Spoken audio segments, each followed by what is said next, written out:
annals of soap opera history, there exist moments that are, to borrow from an old Nat King Cole standard, unforgettable, in every way.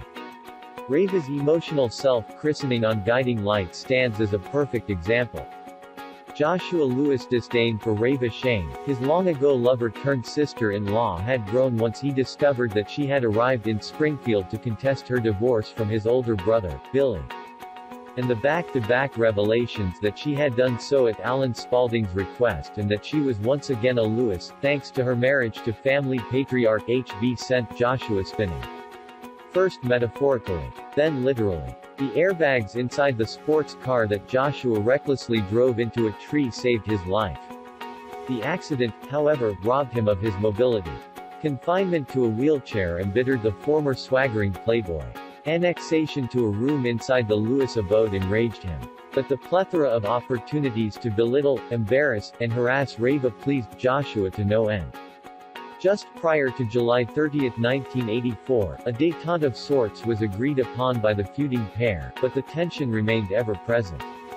It again erupted at a gala event being hosted at the country club when Reva made the mistake of engaging in raucous conversation with Philip Spaulding, Alan's adopted son. When their bickering and snipping resulted in the other revelers bidding them adieu, Reva and Joshua found themselves alone on the recreation center's patio. In want of a descriptor for the mass exodus, Joshua described it as the cripple and the tramp, clearing the place out. Enraged over her subjection to yet another tirade, Reva countered that she was tired of this. With rapidly weakening aplomb, she railed at having provided Joshua with pleas for forgiveness, love, understanding, and access to the best physician her money could provide and receiving nothing in return but ingratitude. There's only one thing that's gonna make you happy, she defeatedly realized. And that's to catch me being unfaithful to your daddy. If Joshua was so determined to see her as a slut, Reva opinioned that she should act like a slut. After all, old Reva's nothing if she ain't obliging. With that, Reva relieved herself of her shoes, her shawl, and her bejeweled evening gown.